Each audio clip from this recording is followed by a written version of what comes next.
आदर्श तथा अनादर्श विलयन क्या होता है ये हम लोग समझ चुके हैं। तो ये समझने के बाद में अब हम लोग आगे बात करने वाले हैं कि इनके लिए ग्राफ कैसे बनेंगे, किसके बीच में, वाष्प दाब और मोल भिन्न, मतलब मोल अच्छे की बात है कि वाष्प दाब और मोल भिन्न के बीच में ग्राफ किस प्रकार से बनने वाले हैं। देखिएगा यहाँ पर ये सबसे पहले हम बनाएंगे किसके लिए, आदर्श विलयन के लिए, फिर बनाएंगे दोनों प्रकार के अनादर्श विलयन के लिए। इजी है, बहुत आसानी से बना सकते हैं, थोड़ा सा समझ लीजिए। देखिएगा क्या होगा, सबसे पहले हम लोगों ने मान लिया कि साहब दो है, एक तो क्या है विलय और एक क्या है विलायक। तो ए तो मैंने मान लिया क्या है विलायक, और बी मैंने मान लिया क्या है विलय। ठीक है, ए है आपका विलायक और बी है आपका क्या विलय।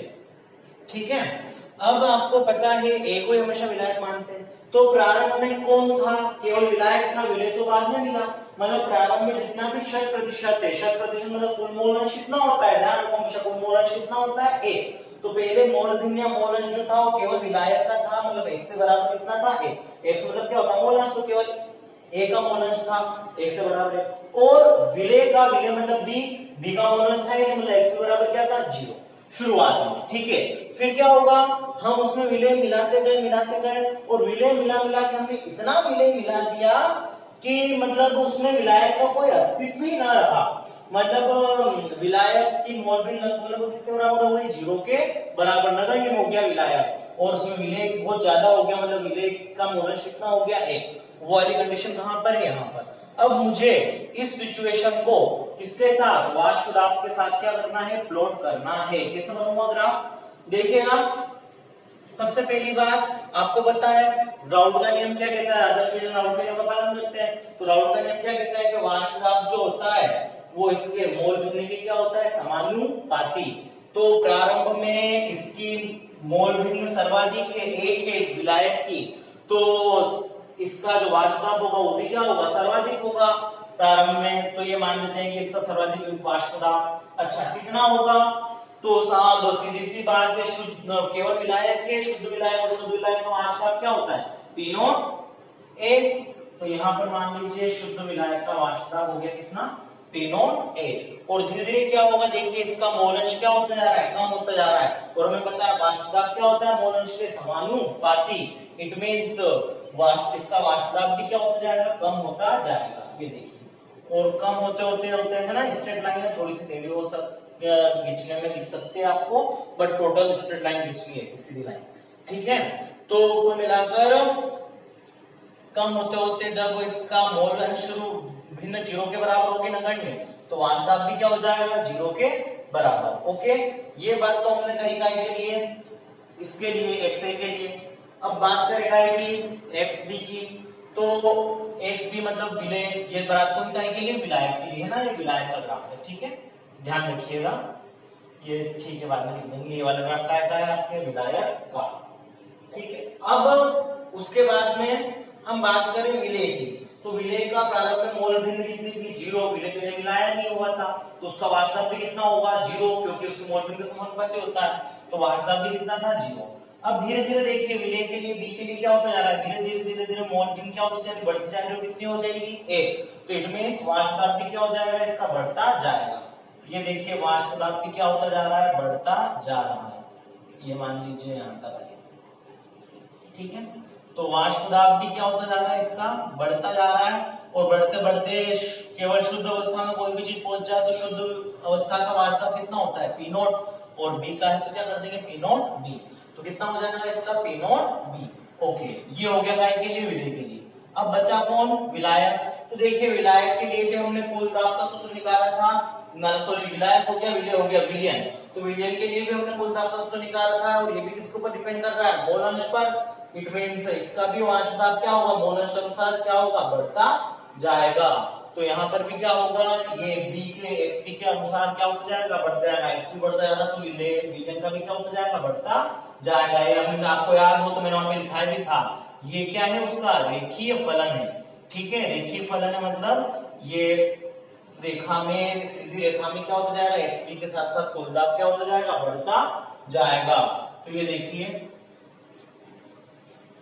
ये हो जाएगा क्या, ये कुल दाब भी बढ़ता जाएगा। ठीक है, ओके। और ये सारी लाइनें सीधी है, सीधी खींचनी है, वो आपको समझाने के लिए मैंने पहले से व्यवस्थित नहीं बना रखा था, ताकि आपको समझ में आ जाए। सारी लाइनें सीधी है ना, थोड़ा बहुत कर्व दिख रहा हो तो कर्व नहीं बनाना है हमको, बिल्कुल सीधी लाइनें हैं ये। ठीक है, टेढ़ी नहीं, बिल्कुल यहाँ से लेके यहाँ तक, यहाँ से लेके यहाँ तक बिल्कुल भी घुमाव नहीं देना है, बिल्कुल एक जैसी स्ट्रेट लाइन खींचनी है। ठीक है, ऐसे। ओके, अब देखिए, तो ये हो गई बात काय के लिए, आदर्श विलयन के लिए। आदर्श विलयन के लिए ये तो हुआ ग्राफ काय का, आपके विलायक का। ये हो गया ग्राफ काय का, विलय का। और ये हो गया ग्राफ काय का, आपके विलयन के लिए। ठीक है, तो कोई पूछे परीक्षा में कि आदर्श विलयन के लिए वार्षदाप तथा मोल भिन्न के बीच में आरेख बनाओ, तो आपको ये पूरा ऐसा आरेख बनाना पड़ेगा।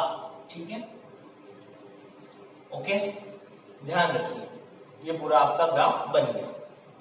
ओके, अब मान लीजिए वो आपसे काय के लिए पूछ ले, अनादर्श विलयन के लिए। तो अनादर्श विलयन कितने तरह के होते हैं, सभी को बताया मैं।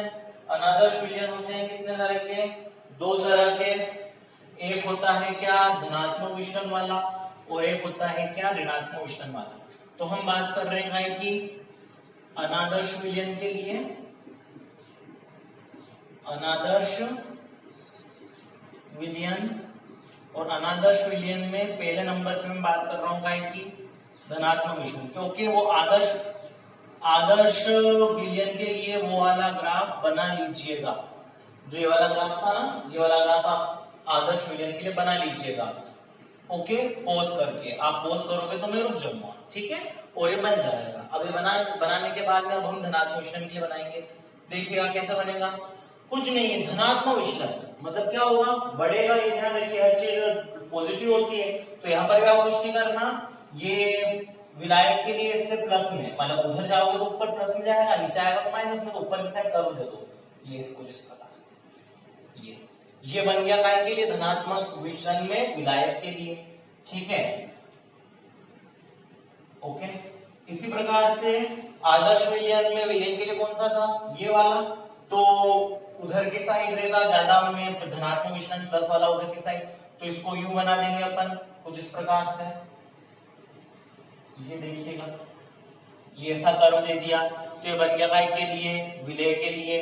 और इसी प्रकार से हम लोग यदि विलयन के लिए बनाएंगे तो वही बात, ऊपर की साइड प्लस वाला, तो यूं घिस दीजिए, ये इस प्रकार से हम लोग घिस देंगे, तो काय के लिए बन गया, विलयन के लिए। तो ये काय के लिए हो गया साहब, धनात्मक विचलन के लिए। धनात्मक विचलन के लिए ग्राफ बन गया।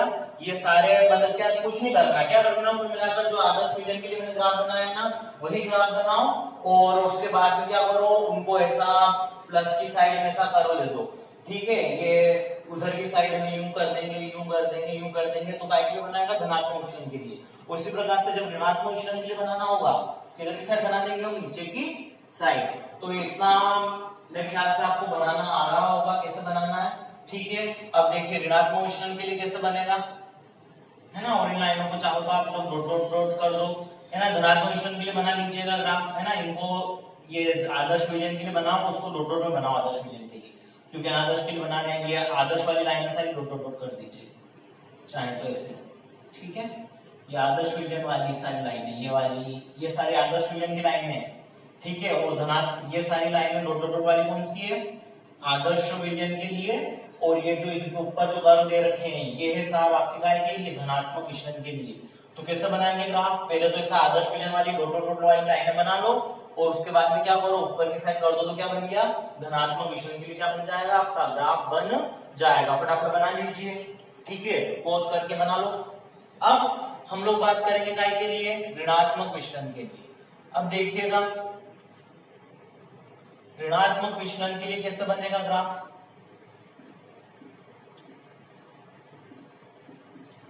ऋणात्मक विचलन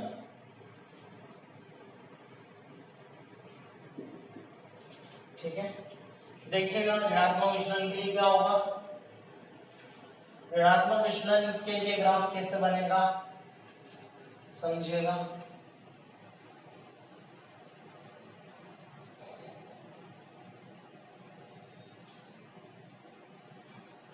देखिएगा ऋणात्मक विचलन के लिए क्या होगा, सेम वही पेन आदर्श विलयन के लिए बनाइए। ये आदर्श विलयन वाला ग्राफ बना लेंगे अपन, ठीक है। ओके, ये थोड़ा सा कर्व ले रहा है तो नहीं, बिल्कुल स्ट्रेट बनाना है ना, बहुत जल्दी जल्दी बनाने में दिक्कत आ जाती है। ये देखिए, हाँ ये यहाँ तक आने में कर्व ले रहा है, ठीक है। अब देखिएगा, है ना, पटरी की सहायता से बिल्कुल स्ट्रेट लाइन लिख दिया कीजिए, बिल्कुल स्ट्रेट लाइन है सारी आदर्श विलयन के लिए। ये देखिए, ओके। अब इसके बाद में काय के लिए बनाना हमको, ऋणात्मक विचलन के लिए। तो क्या होगा, कभी भी धनात्मक के लिए बनाना और ऋणात्मक के लिए बनाना, पहले आदर्श वाला ग्राफ को बना ही लीजिए। और ये आदर्श वाला ग्राफ कैसे बनाया करो, इनमें डॉट डॉट से धनात्मक विचलन या ऋणात्मक विचलन के लिए ऐसा डॉट डॉट से बनाना है ग्राफ, ठीक है। डॉट डॉट करके वाला ग्राफ बना लीजिए सबसे पहले, आदर्श विलयन वाला, ठीक है।